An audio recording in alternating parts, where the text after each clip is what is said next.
Um, Welcome, everyone, and thank you for making it to the late afternoon session. I know it's not the friendliest session, but it's great to have everyone here.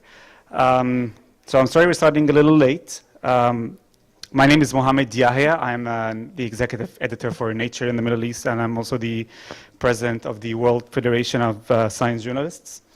And just to give you a little rundown of the session and what we're trying to do with it. Oops, I might have pressed something.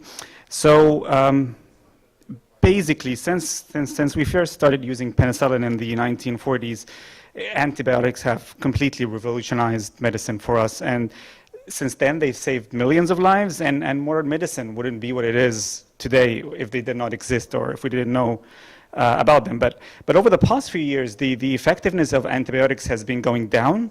Antibiotics are good. They're maybe too good, which led to them being overprescribed in many places around the world, and not just for humans, but for poultry and animals as well. Back home, where I come from, which is Egypt, I can walk into a pharmacy and buy almost any antibiotic I want without a prescription. And I think many people here in Jordan can relate to that as well. So this has allowed bacteria to develop resistance to antibiotics. And the problem is that the pipeline for new antibiotics is drying up, and we haven't found any new classes of antibiotics since 1987. There's some research that was published last year for a potential new option, but that's at least 5 years down the pipeline. And the World Health Organization has classified antimicrobial resistance as a serious threat to every region of the world, which has the potential to affect anyone of any age and in any country. Sally Davies, who's the Chief Medical Officer for England, has called antimicrobial resistance as big a risk as terrorism. So antimicrobial resistance risks to unravel the very basic parts of most modern medicine, really. And it could possibly take us back to a time when a simple infection or operation could be deadly. And it could compromise survival of cancer patients, for example, who are on chemotherapy. So in short, we are in no way prepared for a post-antibiotic world. So to discuss this wonderful topic, we have a stellar panel put together who will talk about how we can tackle the problem of antimicrobial resistance, basically from different approaches, really. And I don't want to take up too much time, so allow me to introduce the panel to you now, which we're not sitting here, but they're sitting in the front line. So we have Pedro Fernando Vasconcelos, Director and Professor of Medical Virology, Evandro Chagas Institute from the Ministry of Health in Brazil. Then we also have Christine Stabell-Ben, who is a Professor in Global Health from Staten Serum Institute. We have Balázs Pap, the Principal Investigator at Biological Research Center of the Hungarian Academy of Sciences. We also have Marc Lecuy, who is the Director of the Biology of Infection Unit at the Institut Pasteur. And last but not least, we have Zsolt Pataki, who is the Head of Service at the Scientific Foresight Unit at the European Parliament, who is covering for Paul Rubik, who couldn't be here due to a flight conflict that he had. But before we start, I would like to welcome Eva Kondorosi, a research professor at the Biological Research Center of the Hungarian Academy of Science, who will make a few welcome remarks. Eva, please.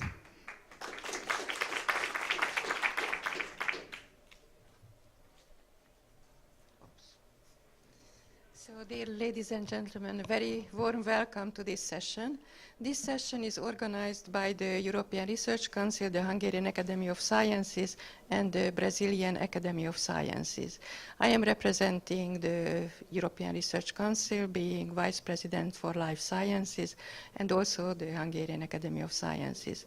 So this is the second time when ERC is involved in the World Science Forum organization. It was the previous conference in Budapest when we had a side event, and it was very successful. And now we are involved in organization of this thematic session. You may know that ERC funds individual researchers. There are no thematic priorities. Everybody can apply with his or her own ideas, and the only selection criterion is the excellence. And being on the life sciences, we have really excellent scientists and view what kind of research project they have. And today I am very happy that two of our ERC grantees, Christine Stabel-Bell, who had a starting grant, and Mark Lequit, who had a starting grant and then a consolidator grant, is with us. We have also Balázs Pap, who also a young principal investigator, who is also applying to the ERC. So I hope that they can share their results and work, and we are going to have an inspiring discussion. From the side of the Brazilian Academy of Sciences, we have Pedro Vasconcelos, who is working about the emerging, frightening virus infections and what we can do. We have also the representation from the European Parliament, the STOA, by Zsolt Pataki, who is replacing now Professor Rubik, who cannot be with us, but he's going to tell everything from the side of the European Parliament. So I think, for me at least, this is perhaps the most exciting thematic session what we have on this conference. So I hope that all of you are really interested in this project, and we are going to get some inspiring ideas, and also we can more insight what we can do if we have infectious diseases and global epidemics. So thank you very much, and I give the floor to Mohamed. Thank you, Eva. I don't want to take too much time. Pedro, can you please go ahead first? And I will kindly ask you to stick to 10 minutes, and please don't hate me if I'm a bit hard to enforce that. So thank you for an invitation to the organizers, especially to the Jordanian authorities, and also the Hungarian and Brazilian Academy of Science. Okay, thank you. Okay, this is quickly the time that my talking. Zika virus was member of Flaviviridae and genus Flavivirus, and was isolated many years ago from the blood of rhesus monkey in the Zika forests that is here. And very few studies on pathogenesis of this Zika virus up to 2015. This virus has three different genotypes. An Asian genotype was responsible for the large epidemic in the world. And Zika was making this trajectory to this journey to go to reach the Americas in 2013, and we have done this study on the early epidemiological and genetic findings, and that was published last year in Science, showing how the virus reached the Brazil and then spreading around the continent. The first detection of the genome of a virus make the contribution to the pathogenesis of Zika congenital syndrome occurred when we have isolated the virus a baby that was presented with microcephaly, congenital other malformation, that her mother had Zika in the 8th week of pregnancy, and the baby died in 5 minutes after born. And all samples from blood and viscera and brain were positive by PCR, real-time PCR, and also for virus isolations, and by immunohistochemical assay showing Zika virus antigens in all tissues that were examined. Zika caused after infection by the mosquito bites oh, now you know sexual transmission, can be a follow of viremia, and then the virus is spread to different tissues, and especially in the pregnant women can cross the placenta barrier and cause infection. That is severe. In many different papers were published trying to link it, this and how the virus do to infect to cross the placenta and then cause infections in the brain of the babies. There are a lot of papers that I have no time to talk on. But the important is that all infections in general that when severe cause microcephaly and other congenital defects. You can see this is typical, the faces of the Zika microcephaly cases. It's more or less similar with this Down syndrome that you can see the baby and you can see this was Zika or this was Down. It's interesting, the faces that is specific. But while this happens, we know that the placenta trophoblast produces interferon type 1 to protect these cells from Zika virus infections, how is demonstrated in this cartoon.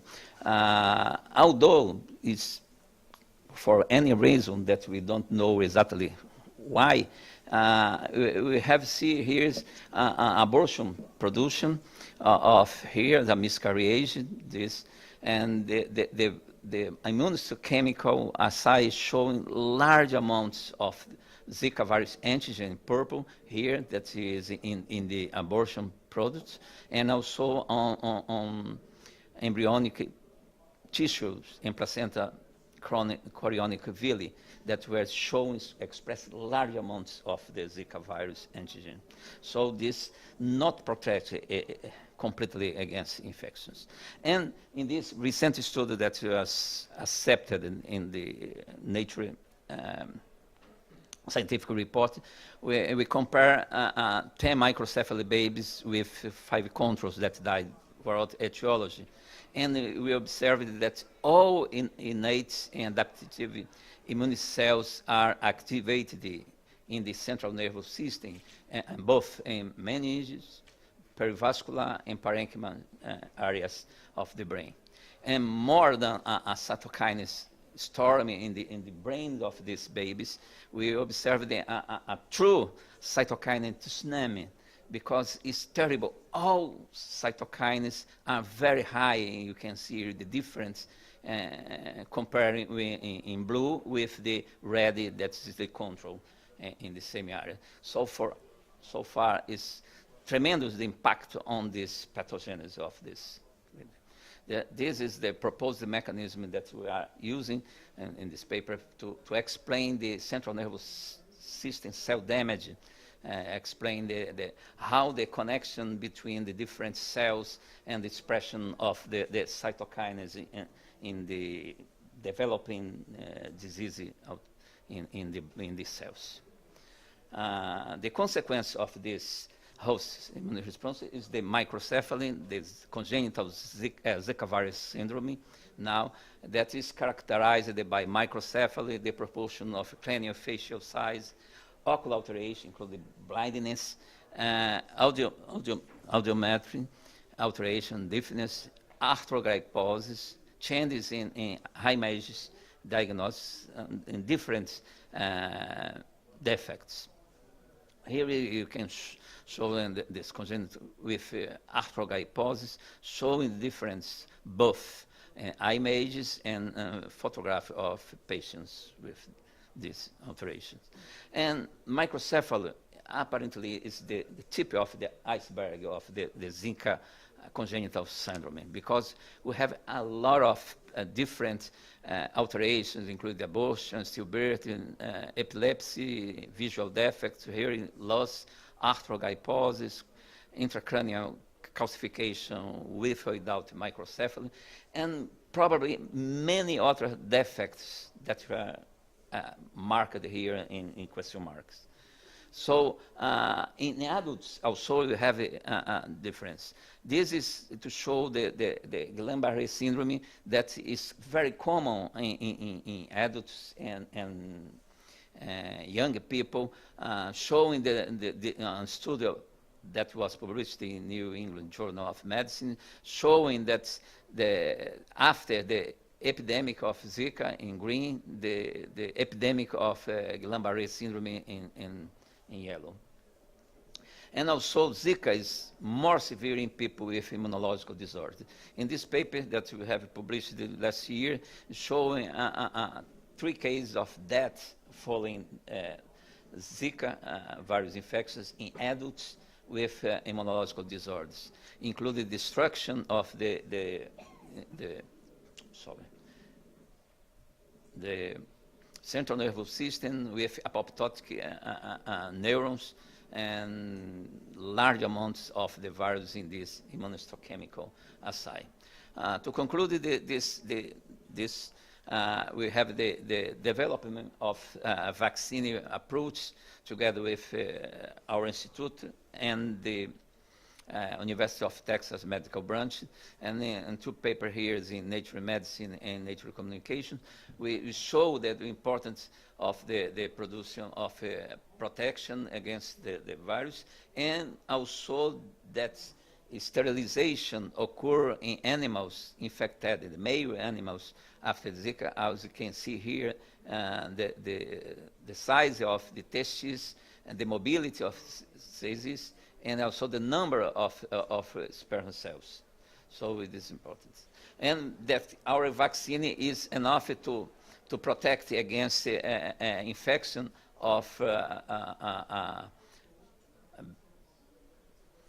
Swiss mice and other mice after after infections. So it's to conclude, we have many different aspects that needed to be addressed to Zika virus, including the role of the macrophages and other immune cells, and also how they contribute to the pathogenesis of the severe disease, and how the virus use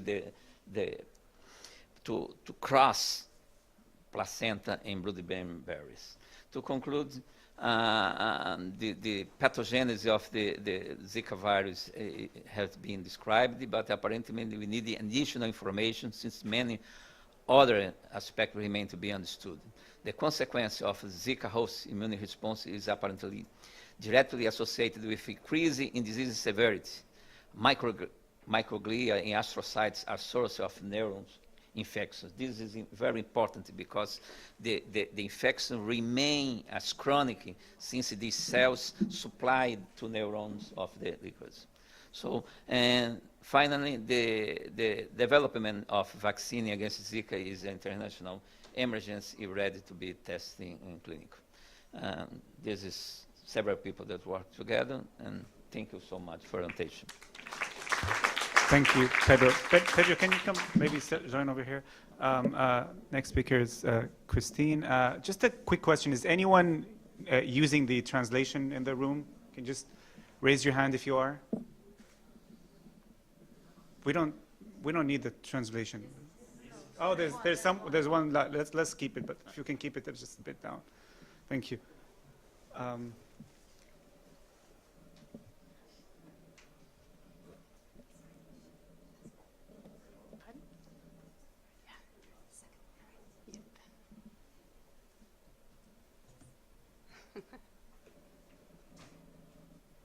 Thank you very much, and thank you to the organizers for inviting me. It's a great pleasure being here, and thank you for the previous speaker for his introduction to also the role of the host in this game of infections, because that's what I'm going to talk about. I'll talk about how we can use existing vaccines to increase general resistance towards infections. So we all know that there are some people who are really healthy. They don't succumb to infectious diseases, and they don't really get ill from them, and they don't die from them. And I think they set a golden standard, a really good example for what we can actually achieve with a well-functioning immune system. And my message is here that I think we can all have these kind of very nice, good, strong immune systems. And I'll tell you about how I think that can be achieved. We have several strategies to avoid getting ill and dying from infections, and that include avoid getting infected in the first place, and that's really difficult. We all know that. We are in a room here with other people. We are in the modern world interacting with many people, and even just in this room there'll be pathogens. We'll meet them all the time. We've had great success in developing vaccines to combat some of the most deadly diseases, and smallpox vaccine is one example of a vaccine which really eradicated a very disastrous infection. But we have also picked the low-hanging fruits now. We have developed the vaccines for many diseases. The next diseases in line are more difficult to develop vaccines for. This is going to be very expensive, and on top of that, I also think we'll be seeing different benefit-risk ratios as the diseases we are targeting are less and less deadly and more difficult to achieve protection against. And then we can treat with antibiotics, and we're going to talk a lot about that in this session, but it's first of all really too late. People are ill when they get antibiotics, and we want to avoid that. And secondly, we are also more and more acknowledging that antibiotics come at a cost. They change our microbiome, they alter negatively our health after an antibiotics cure.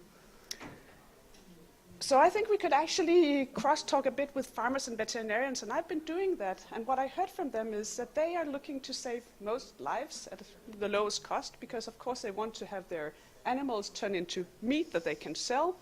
And they've been thinking a lot about how to do that. And what they realized was that it's going to be too expensive. Our meat will simply be too expensive if we need to vaccinate against one and each single disease that an animal will get in this highly infectious disease surroundings that they're in a farm.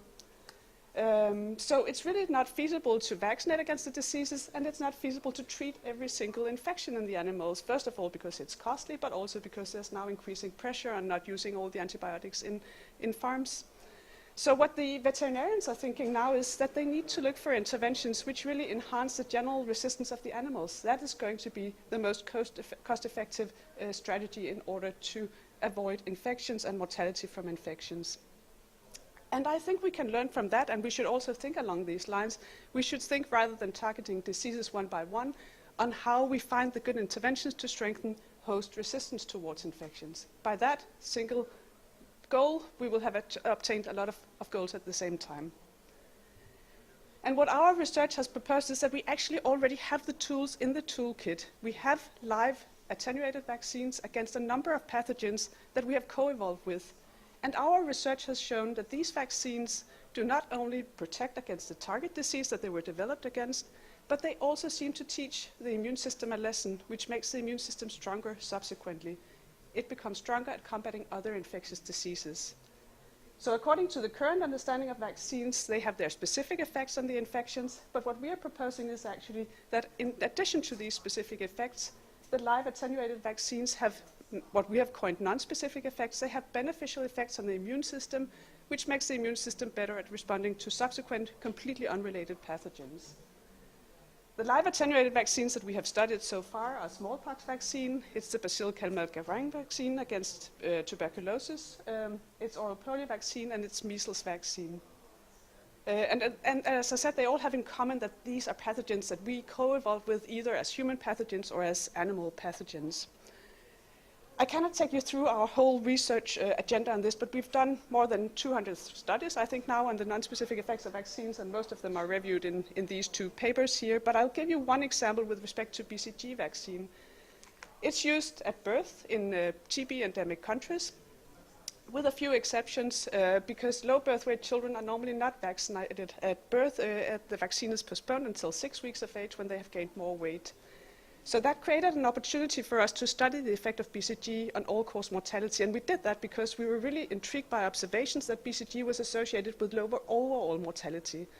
So we conducted 3 randomized trials in Guinea-Bissau in West Africa, where we randomized low birth weight children to the control group, where they received the usual treatment. They didn't get BCG at birth, but only at 6 weeks, and the intervention group, where they got BCG at birth.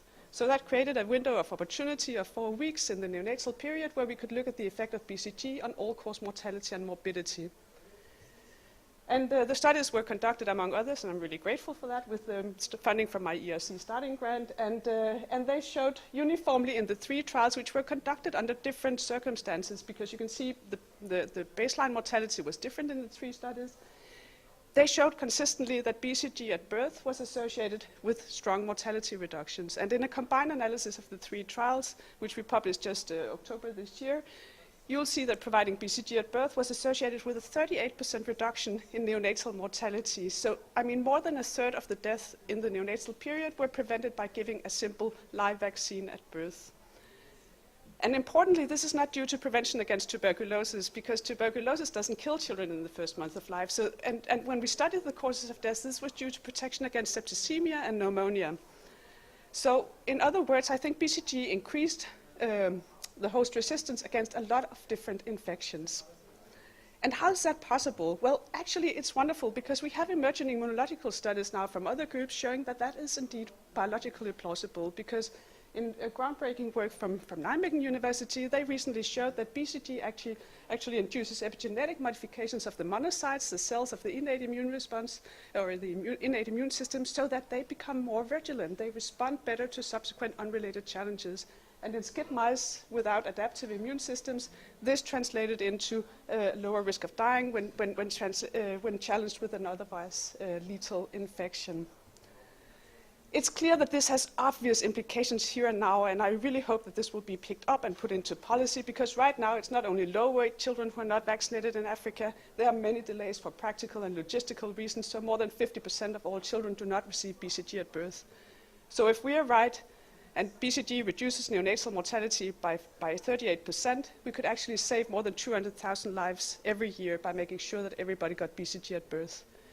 So this was my little political comment, but actually this theme of today is how can we combat infections in the future, and I think here I just want to say that BCG was just one example, which I think is extremely important, but we also have very good data to show that oral polio vaccine and measles vaccine, 2 of the other live vaccines, are associated with strong beneficial non-specific effects, and maybe part of the reason why we have important declines in childhood mortality in Africa over the last decades.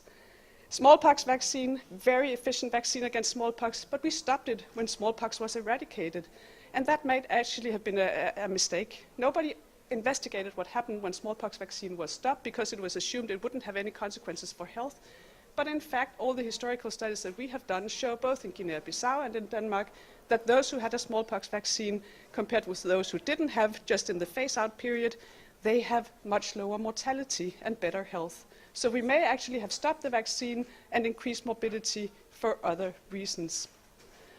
So with all these vaccines, we seem to have tools which can enhance the general host resistance. And I also just want to mention that apart from vaccines, we also have probiotics, and I don't have time to cover that in this presentation, but this is another way where I think there are promising results which indicate that we may be able to enhance host resistance in a simple and danger, or nothing is without any danger, but a kind of risk-free way.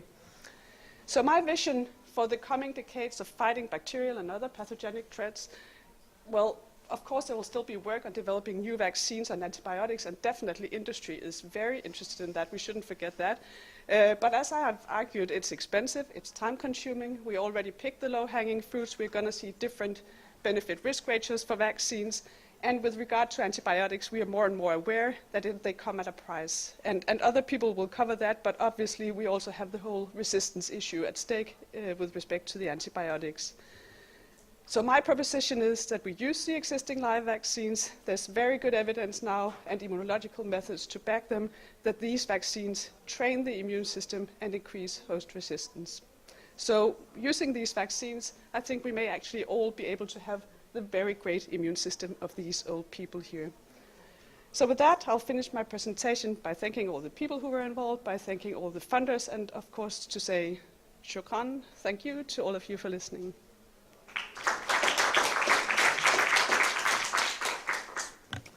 Thanks, Christine. That was impressively 10 minutes exactly. I'm super impressed.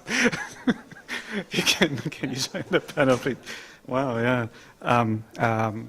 Balazs, you're going next.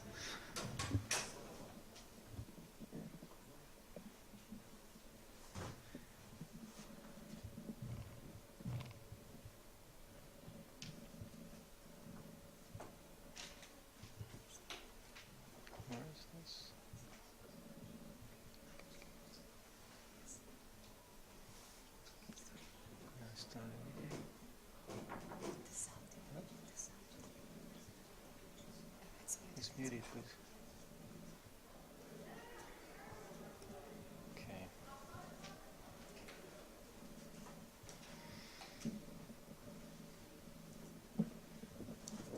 Good. Thank you very much for inviting. I'm very excited to be here. So, my background is evolutionary biology. Sorry, Balazs, can you please speak into the mic if possible? Yeah, Thank okay, you. good. So, I was originally trained as an evolutionary biologist, and I look at antibiotic resistance as an evolutionary process. I don't like to have too many things in my hands. I prefer to talk with some gestures. So, most people, when think about evolution, the first thing that comes to our mind is dinosaurs or, you know, cavemen. Something that happened in the past, something that is history, and that has been like accumulating very slow changes that happen over, say, millions or even billions of years. But as a matter of fact, evolution does happen in front of our eyes. So let me show you a pretty brilliant experiment from Roy Kishoni's lab.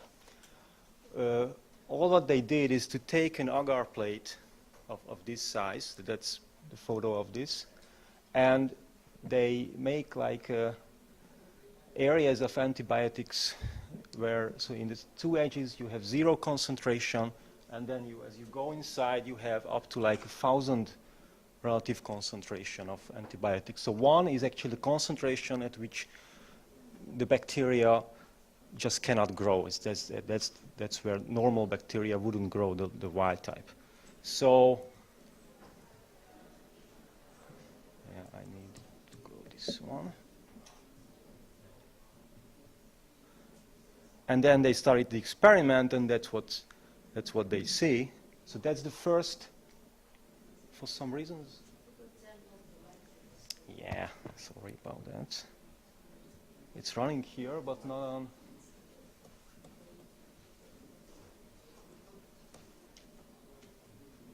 I have 2 screens, or?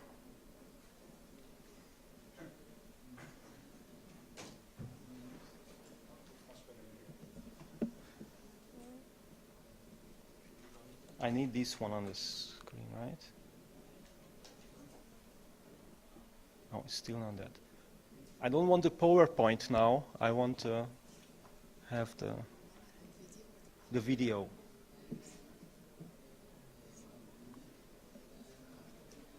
Still have to quit the PowerPoint. Apparently, we're also controlling the lights. Yeah. So that was the very first antibiotic, the resistant bacteria that's spreading into the high dose area. You have some others in parallel. Now you need some more time, and then again, 10-fold higher dose area is being populated, and again, few colonies appear and spread even 10-fold. And you know, after just 10 days, actually, they reach the middle area in just 10 days. That means 1,000-fold resistance, right? So that demonstrates really at least 2 things.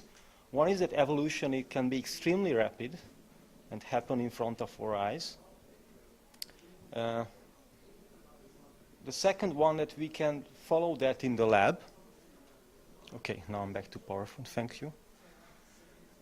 And yeah, bacteria are small and have a very short generation time, and so it's actually an arms race with pharmaceutics and humans that is actually pretty unbalanced. So we have just no chance to keep up with resistance easily. So that's the demonstration of that it is really an arms race. So that's the different antibiotics that were introduced to treat Staphylococcus aureus, and that's actually the dates where the first resistance appears, and this was very often just 3, 4, 5 years after the introduction of the drug. And so really we need to have new drugs for almost all bugs that develop resistance. So evolutionary biologists and, of course, clinicians came up with various solutions to this challenge, and one of them is to simply, if we could remove or confine antibiotic usage to really just the most appropriate cases, then we have much less selection, could have much less selection pressure for resistance. So that's one approach. Probably we will discuss this during the panel discussion, because this would involve things like agricultural use of antibiotics or inappropriate use for viral infections and so on. The second one, which I will elaborate a bit, is to actively select against resistance bacteria. So they might have an advantage in the presence of a particular antibiotic, but we might be able to find conditions where they are at disadvantage, and we can wipe them out or revert the population, the bacteria, back to sensitive. And this is a research line that we started, and also others started a few years ago, to exploit the fact that sometimes evolution of resistance to one drug actually increases sensitivity to another compound, maybe to another well-known antibiotics, maybe to some further compounds that are not yet used in the clinics. And this is the phenomenon called collateral sensitivity. We investigated it in laboratory evolution. And this is a kind of result that we got, that actually among different classes of compounds, we fairly often see certain sensitivity relationships, which means if you evolve to ampicillin, then you might get sensitivity to certain aminoglycosides. So this sort of phenomenon can be exploited by two means. The first is that one may start to cycle antibiotics. So we start from a wild-type bacteria that is sensitive to various drugs, treat it with one particular drug. Of course, it would then become resistant. But then if we take and can choose a particular second drug for which it became more sensitive to, then we might be able to reverse it back to sensitive and cycle the two drugs in multiple cycles and kind of reuse it. The second approach is to apply the two drugs together and to prevent resistance, because if it gets a mutation that makes it resistant to one of the drug, it would also make it more sensitive to the second drug. So this resistance mutation cannot spread in the population when both drugs are present. So we might be able to maybe not fully eliminate, but slow down the evolution of resistance.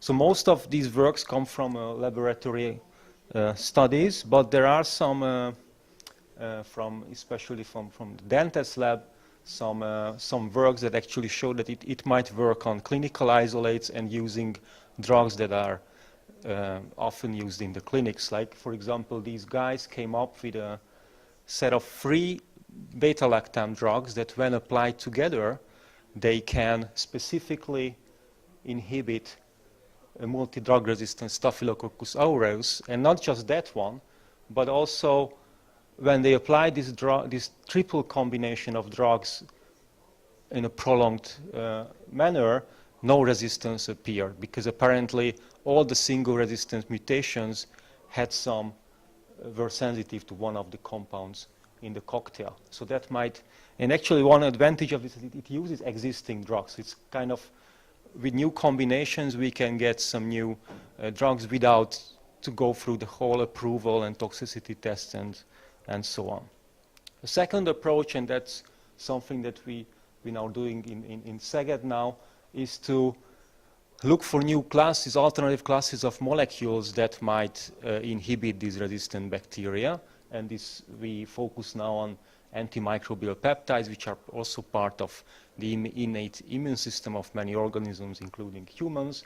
And for some of these peptides, for example, we found that they can kind of resensitize resistance bacteria. So you have an E. coli bacteria that is already resistant to doxycycline, an antibiotic. So you treat it with it. Of course, it wouldn't kill. But if you apply the same concentrations plus a minor amount of this antimicrobial peptide, which is really just an adjuvant, then you can make this drug work again. So we can decrease resistance or the effective concentration by 30-fold. So, of course, that's still like a proof of concept study, and clearly more research is needed, especially from clinicians, to see whether it's a viable approach or not. So these are the works that we do together with Csaba Pál's lab in Szeged, in the Biological Research Center. These are the lab members who were involved, and this study was funded by the Hungarian Academy of Sciences, the Wellcome Trust, and some European grant. Okay, thanks for your attention.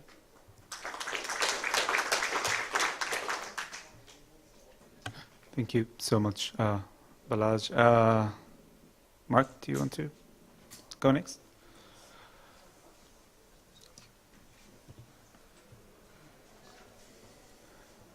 I'm sorry, but can I please ask the translators if you can lower your voices a bit? That would be fantastic. Sorry about that.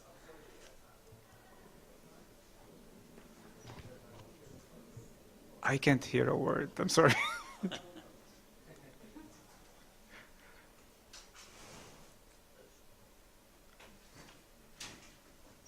So sorry, actually, but as long as you are talking too fast, we cannot control our host. So can I ask you please to just slow down? Yeah. Okay, please. 20 minutes. The problem is the time.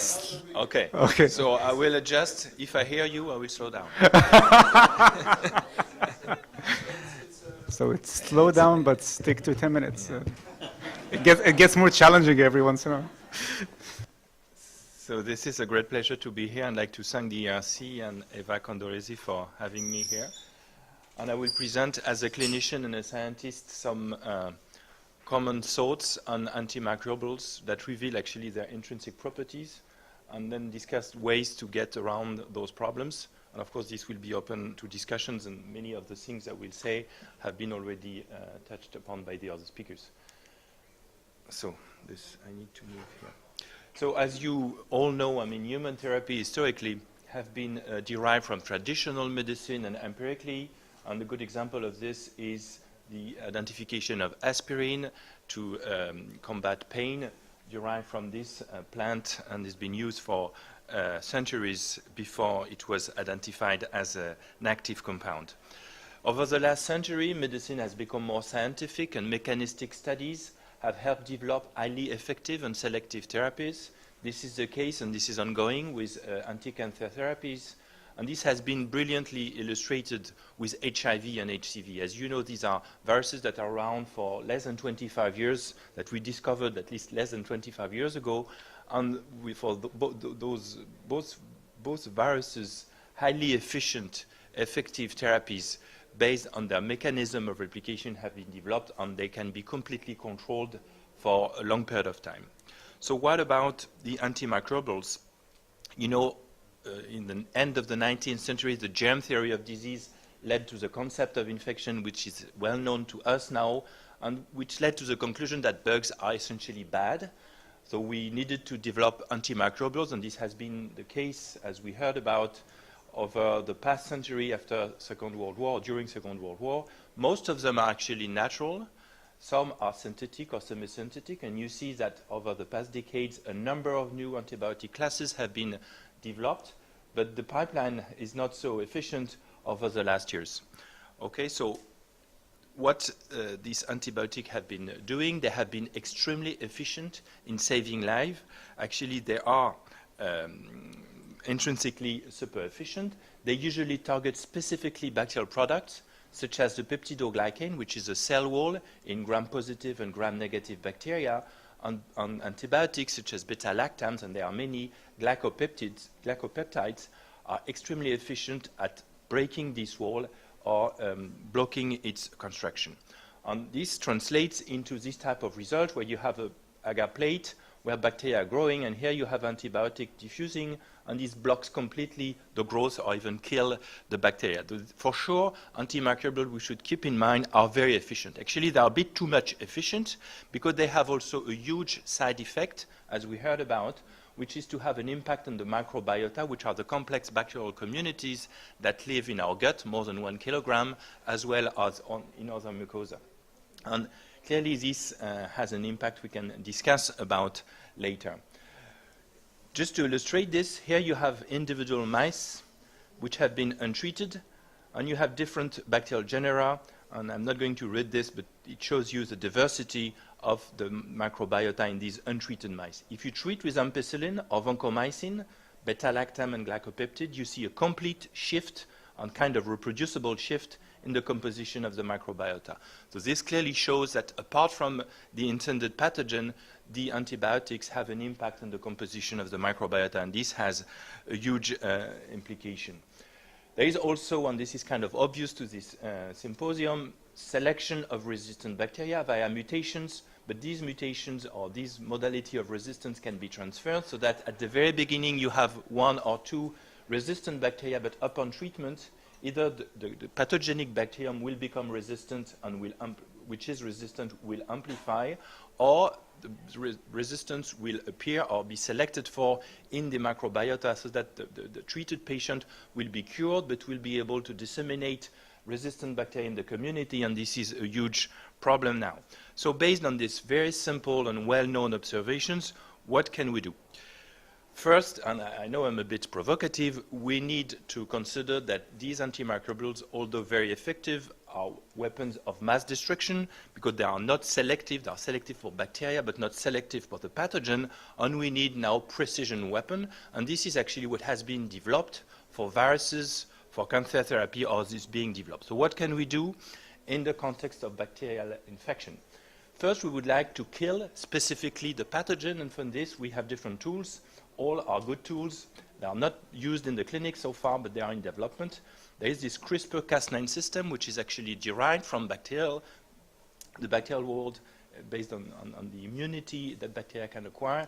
This is a gene editing system, and at least in principle, it could target specific sequences to the pathogen and kill specifically the pathogen.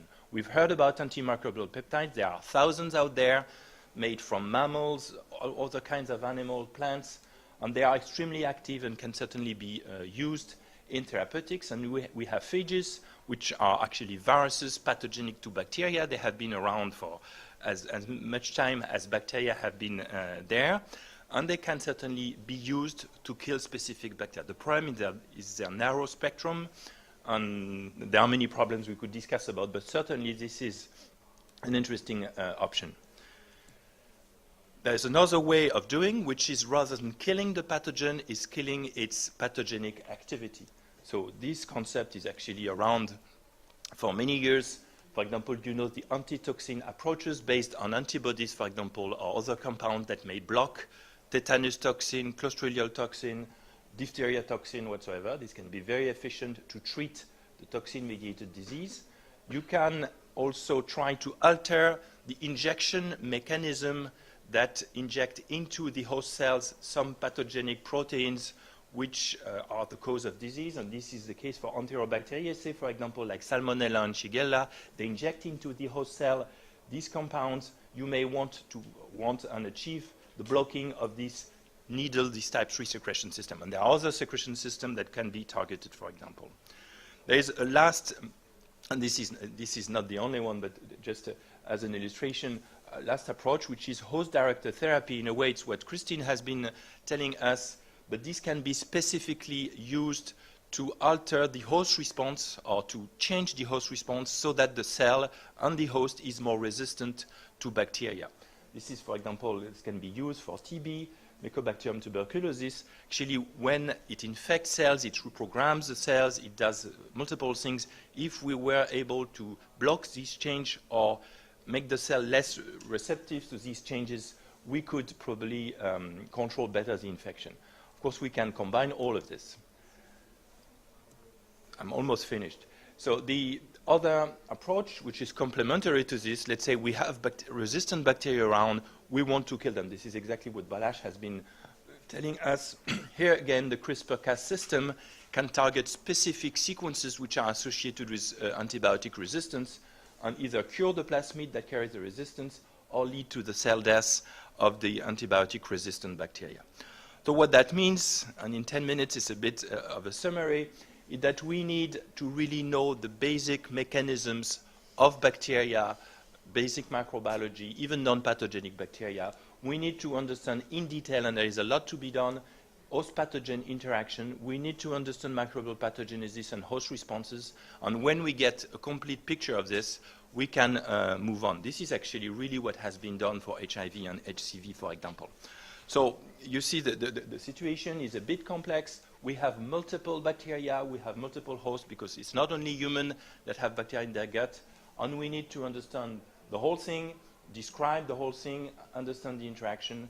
So there is really a call for basic research in biology, I believe, not only because it is interesting, but because it is economically and medically very relevant, and I hope IIIC and other funding sources, as well as companies who will not discover new drugs in the future, will invest in these very important topics. With this, I'm done.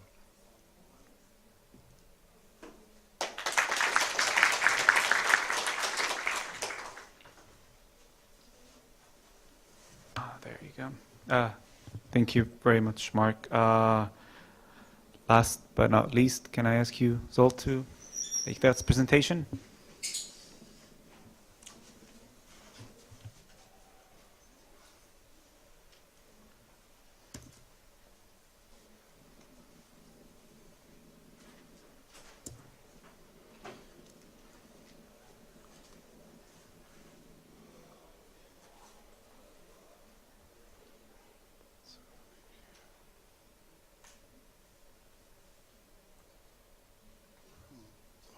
The mouse disappeared. Okay. Very good, because I didn't see the same thing from here. No problem. First of all, thank you very much for your kind invitation. I mean, the invitation for Dr. Paul Rubik, who is a member of the European Parliament. Unfortunately, he will arrive later today. So he asked me to replace him as his collaborator at the European Parliamentary Research Service, and therefore I will be replacing him. Ladies and gentlemen, our societies benefit enormously from progress in science and technology. The speed of development in this area raises challenges for policy development.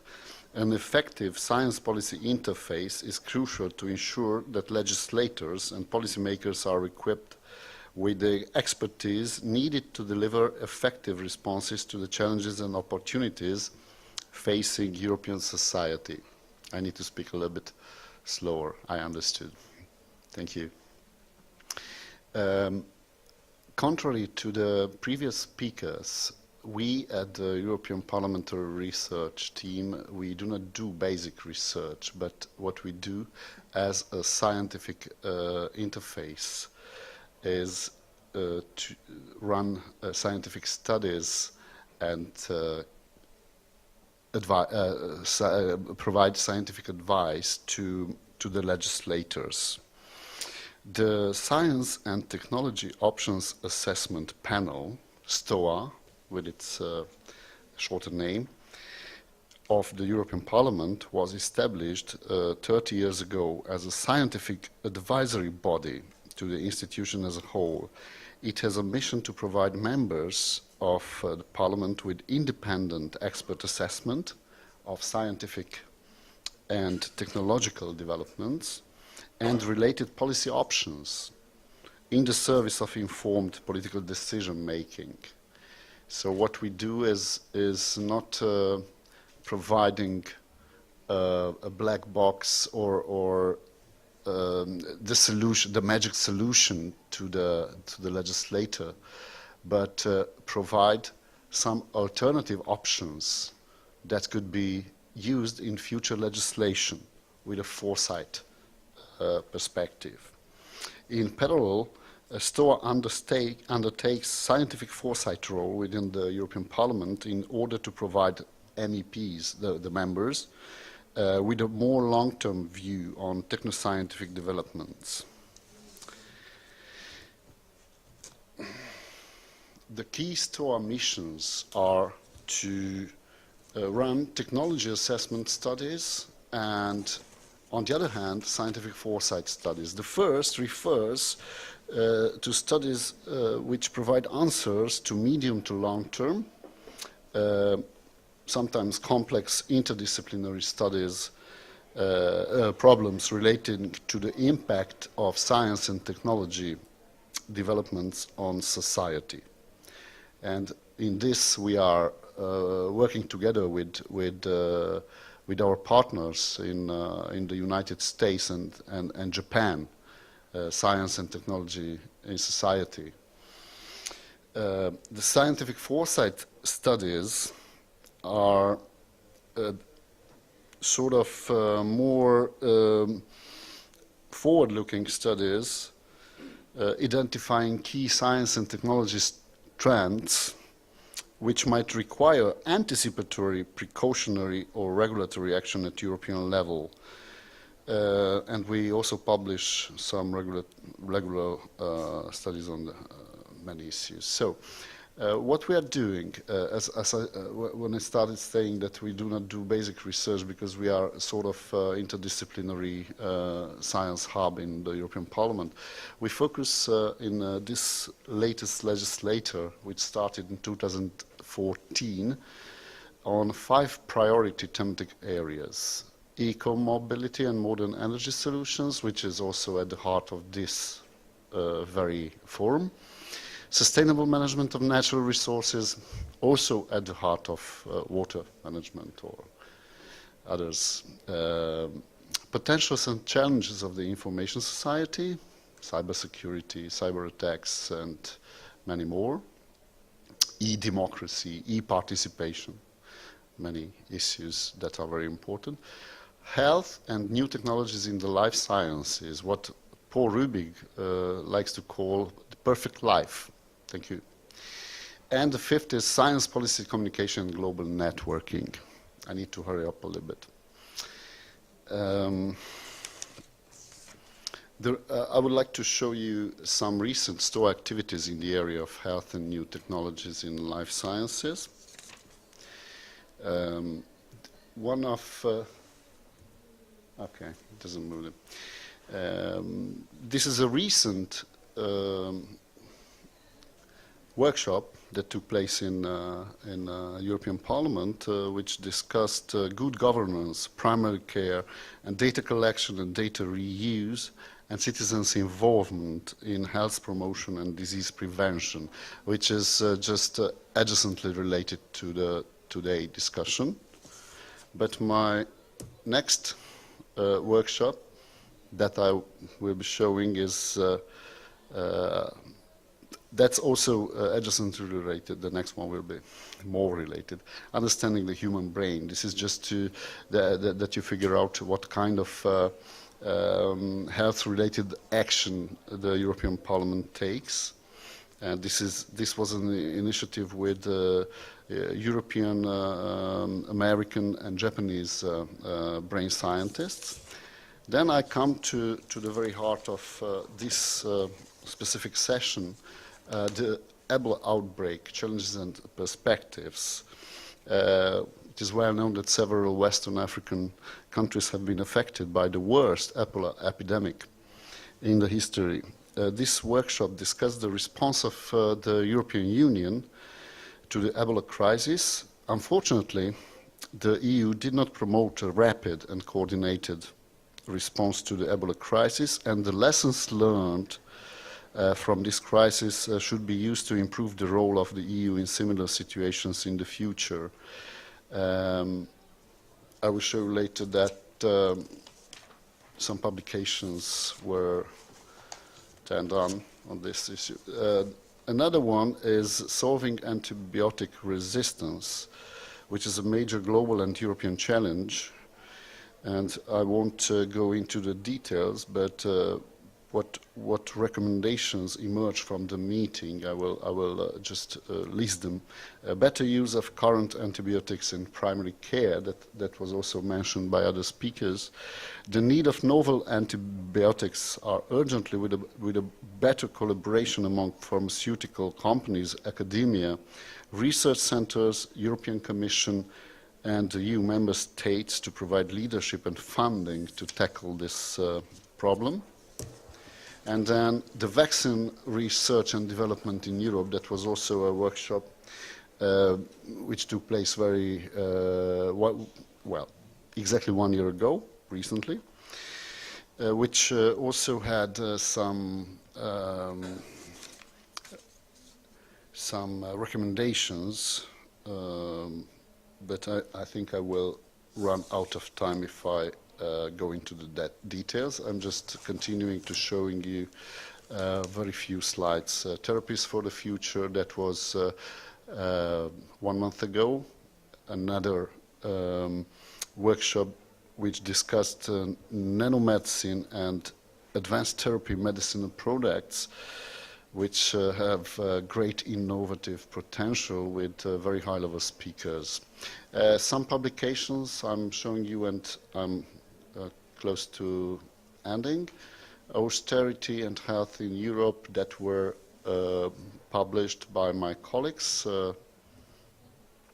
Accelerating the Health Literacy Agenda in Europe, that were also published, authored by my colleagues, and you see the name of Mr. Rubik as well there. Ebola, Lessons Learned and Future Challenges for Europe, that were also published.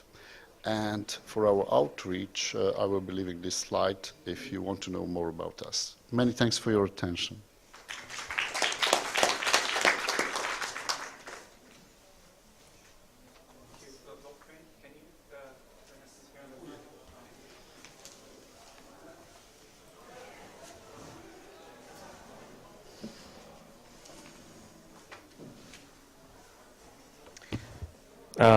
Thank you, everyone, for some really excellent presentations that at least gave me some quite some food for thought. And we have about 15 minutes or so for discussion. So if anyone from the audience has any questions, we'll have some opportunities for that.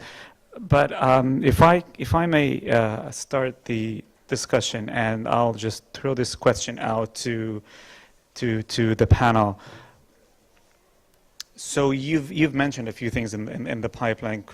Christine, you mentioned probiotics very briefly, and Mark, you mentioned bacteriophages and CRISPR technology. What do you think is the next area that funding should be going to, that we should be focusing on? Which is a bit tricky, I know, but I'm just curious to hear your thoughts. What do you think we should be doing to counter this problem, or be prepared for what's the new future? So I can start on that one, and I obviously think that we need to devote focus on understanding the immune system and understanding that it's not just a one-to-one system, that you give one vaccine, one infection, and get one specific response and nothing else. The immune system is dynamic. It's like the brain. It learns from experiences, and it transfers that knowledge to other unrelated episodes afterwards. If we can understand that kind of training that takes place there, then we have an enormous power to change how we respond to infections. And in addition, I didn't mention that, but I think there's a lot of opportunities for looking into sex differences in this, because all these effects we see of vaccines are actually different between boys and girls. I think that we could have so much to win already now if we study these differences further, and eventually I think we are going to see in the not so distant future, a vaccine program which will be different for boys and girls, a little pink and a little blue vaccination card. So I think there are some things which are just next to us and really just waiting to be picked there. So to continue on this, first I would agree with what Christine just said, but also say that we could finance the research I've mentioned, CRISPR and bacteriophages. Actually, I would like to underline something which is important to keep in mind. Bacteriophages were discovered very long time ago. They were actually used for many basic discovery in biology, such as the transfer of DNA to bacteria, for example. And they are not used in the clinic, almost not used. Whether they can be used is an interesting option. Applied research to this field can be done, but I think the basic understanding of how these viruses have co-evolved with bacteria and what are the detailed mechanism of the immunity of bacteria to these bacteriophages, which is actually mediated by CRISPR, is extremely interesting. In contrast, CRISPR-Cas systems have been discovered like only 15 years ago, or even less than that. And now we know the avenues it happens in gene editing, not only in bacteria, but in eukaryotes. What it illustrates is that, of course, there is much to be done with this system, and a lot is going on. As you know, there is patent issues between the discoverers, and that means there is a lot of money to make out of this, and certainly this type of research has to be funded. But it means also that maybe the major leads are yet to be discovered. So I would really encourage not only the academic world, but also companies to promote the basic research in science, because this is where the big new discoveries will change the situation and probably find new fix to the current problems. Right. Okay, so do you have mics in the, there's one question back there, please. Oh, there, no, Dominique. Thank you very much for so many interesting presentations. This a couple of steps away from my field, so I need to ask my question to see whether there are links. I work in the genomics, human genomics area, where there are many variants according to diverse populations. And so the idea that understanding the variants of the human genome might also add another piece. Is it just that it's not, this panel is talking about it from another pieces in the mosaic? Maybe I can address this point, because indeed we did not illustrate it. Of course, my colleagues can continue on this. Actually, an infection can be seen as one cell, a bacterial cell, a eukaryotic cell, on all the interaction and how it leads to cell death, let's say. But it can also be seen at the population level, where we have a microbial world with many species. That was what I was trying to show at the last slide. On many mammalian species, which genome evolve constantly and which have created diversity.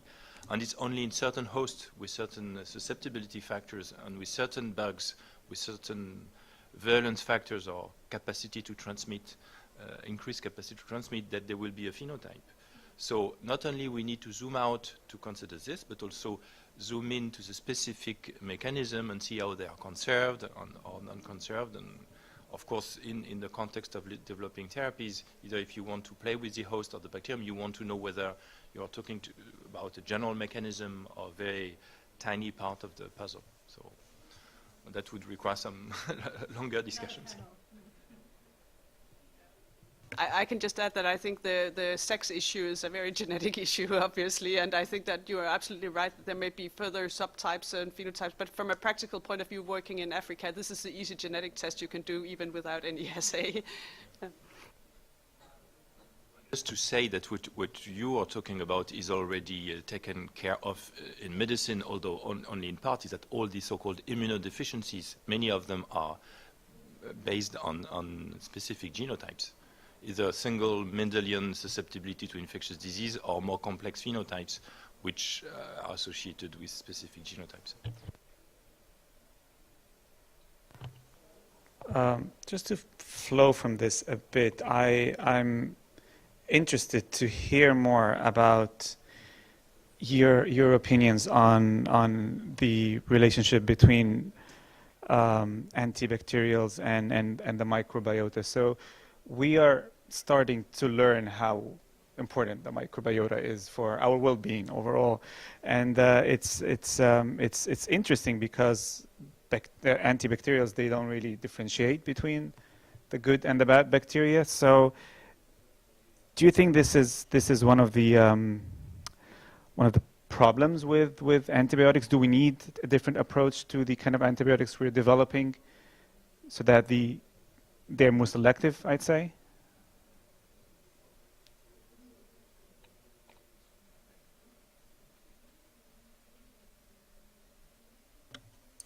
Yeah, I think certainly that more selective antibiotics would be, or more selective treatments types would be useful for that, and that's actually was touched upon by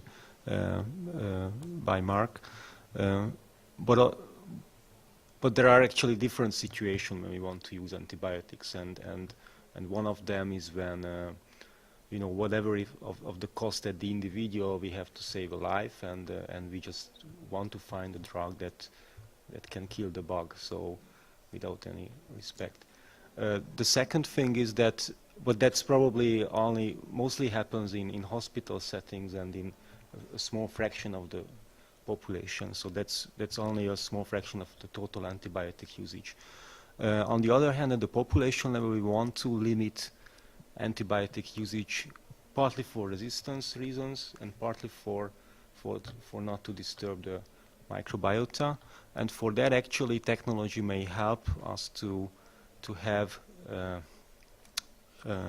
new diagnostic tools. So when you go to a doctor with a given symptom, maybe in few hours he or she will be able to decide whether it's a viral infection and no antibiotics is needed, or if it's a bacteria and which particular bacteria. So we could have much more targeted treatment, and that could, you know, strongly decrease antibiotic usage. So such diagnostic tools are being developed, and so I think it would take time to use them in practice. But are these type of diagnostic tools, or would they be easily available to the developing world, for example, Africa? Good question. I don't think in the very near future. Some of them are based on genomic techniques, so you do some sequencing sites. Others are phenotyping, like looking at whether some cell division occurs, but still kind of high tech at the moment. So I can't judge that. But we can say that this is being developed. I mean, there are trials on the field in Africa and other parts of the world to try to find some combination of markers that would be indicative of bacterial infection or non-bacterial infection in order to know whether we need to use antibiotics. What I didn't say, because this is important, I think we should not consider at the end of this session antibiotics are bad, because I mean they save life, and as a clinician, I mean you really need antibiotics. What you need is to use them wisely, and it's not easy to summarize how it should be used wisely. But what I didn't say that even if it has a huge impact on the microbiome actually reconstitutes, and there is a certain resilience of the microbiome, which shows that in part the microbiome is shaped by the host genome.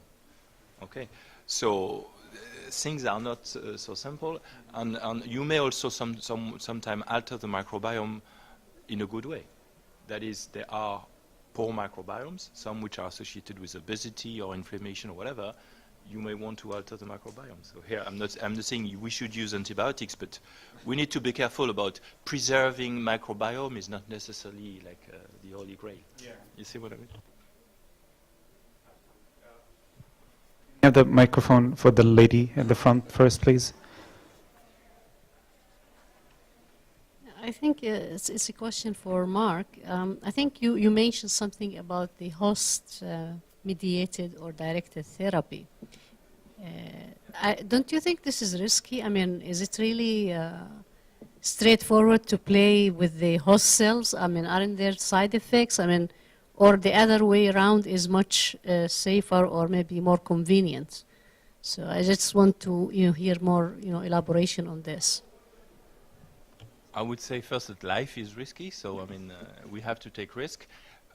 Clearly, I mean, for viruses, for example, it's been shown that if you target the signaling pathways which are involved and necessary for viral replication, and there are drugs which have been screened and identified as targeting those signaling pathways, you may have an antiviral effect. And it's actually an effect that is around here, but because it hasn't been looked for, we don't know about it. So then what you can do is combine different therapeutics. It may not be sufficient, but it may help. And as we were discussing, it may tilt the balance in favor of the host against the bug. Because for TB, I mean, the point is not to get sick. It's not necessarily to completely eliminate the bacterium. This we could discuss, because of course some people may disagree with this. But the idea is to not induce pathogenic effects. Can we get the mic to the gentleman in blue, please? Thank you for all of the talk. They were very interesting. So my question to Mark is, since you're worried about weaponizing these, issue, so what's the best in your institute if you decide to look at biosurveillance program of antibiotic resistance issue, and when you can start worrying about this? As a biosurveillance antibiotic resistance, do you look at, when you can start, say this is alarming, that it's spreading, it could be bad things, it could be used to harm other people's? So I'm not sure there is a simple answer to your question. For sure, antibiotic stewardship is key, and this has been demonstrated by many ways. Every hospital should look for antimicrobial resistance and report unusual antimicrobial resistance. The ones which are alarming are those for which there is no way to get around, for example, multi-resistance. And there are now, you probably know, Enterobacteriaceae, for example, which are resistant to almost all antibiotics. They may not be pathogenic because they are part of the commensal flora, but when these resistance are transferred to pathogenic bacteria, that would be extremely alarming. For example, in Salmonella, if you had Salmonella typhi with no antibiotic option, that would be, so clearly at the international level, when this occurs, there will be like front page CNN and so on, because you may die of those infections. But on a regular basis, what needs to be done is to detect resistance, identify the patient, and prevent transmission.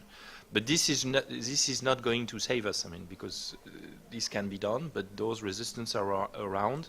They were actually there before even antibiotics were invented, were discovered. So we need to deal with this and come up with alternative or complementary ways. Can you please give the mic to the gentleman behind you? No, the gentleman there had his hands up first. I'm sorry. Terence Taylor from the International Council for the Life Sciences. I was glad for the reminder about the evolution is still going on and it's not part of history. I think that's really important. But it points me to a question regarding vaccines and triggering the immune system. And I wonder to hear your view whether this is part of the wider evolutionary process, so it might be applicable elsewhere. The human immune system evolved. The evolution principally was in the pre-antibiotic and antiviral age. So developing strategies such as the one you described, there might be a wider application in this idea. So obviously it seems we're in an age where the immune system is not being triggered sufficiently. I'm not being very scientific, I'm afraid, not being triggered sufficiently by the state of evolution we're in, which has been interfered with by the development and the use of antibiotics. I wonder if there's a wider question related to evolution in this regard. Thank you. So I think that's an absolutely crucial point, and that was also why I added in my presentation that we co-evolved with all these bugs that we are now seeing beneficial effects from. So I think they are part of our history, and they have taught us some lessons, and I share that with a UK citizen of yours, a neighbor of yours, Graham Rook, whom I just heard talking about not anymore the hygiene hypothesis. So we've been through this period where we talked about the hygiene hypothesis, and we need to get infections, and we should stop disinfecting, and so on. And what he's basically saying now is we've moved to hygiene hypothesis 2.0.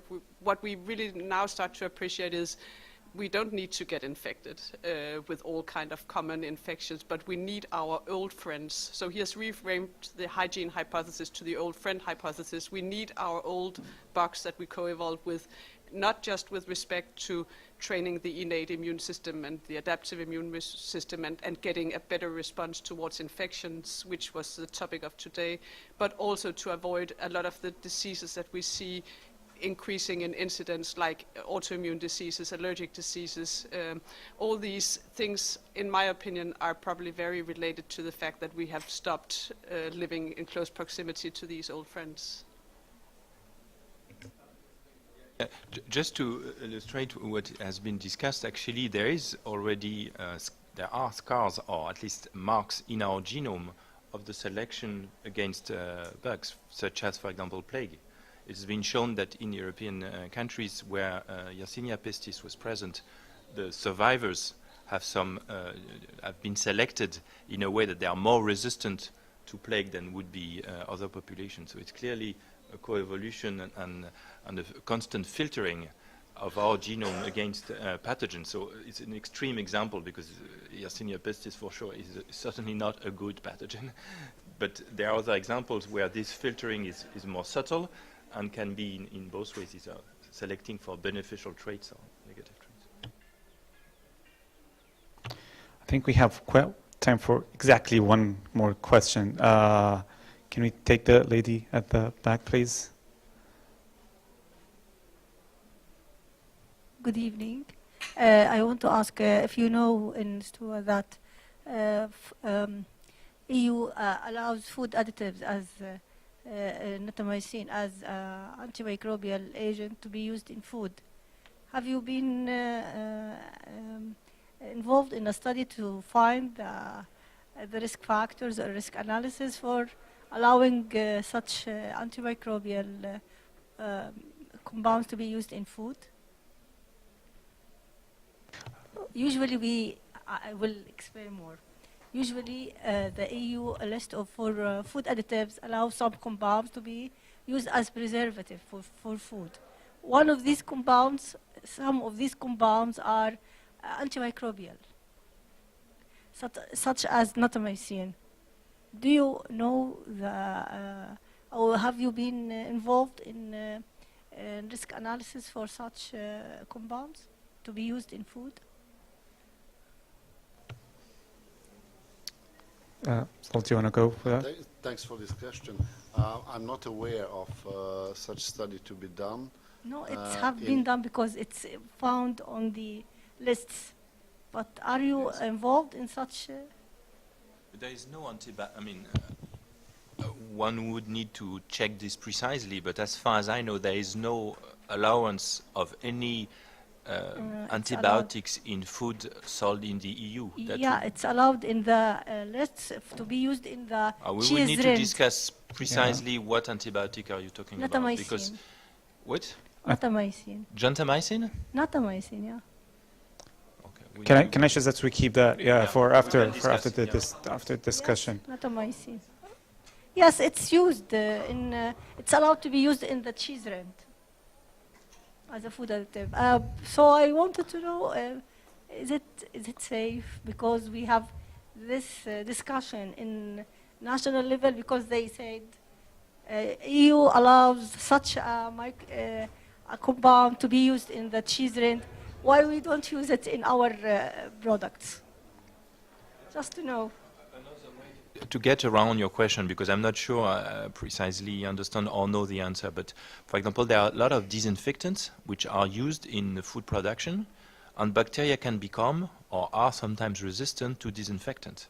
So this is not something that has a direct impact on human health, but indirectly it contaminates surfaces, it destroys the activity of disinfectant you could put on skin, so this has an impact. But I would guess that the EU policy is to prevent as much as possible the impact of those products, either antibiotics or antiseptics, on food. Now, whether it's perfect or not, it's probably not perfect. Well, I think, I'm sorry, I know there are a few questions, but we did run out of time. I would just like to thank our panelists today. It's been a really interesting discussion. And I'd also like to thank the translators. I am really sorry we made it very hard for you, and I apologize for that. And finally, I'd like to thank our ambassadors who helped us keep the time. And yes, thank you for your time and for attending. And you can step up and ask our panelists anything afterwards. I think they will be around outside. Thank you.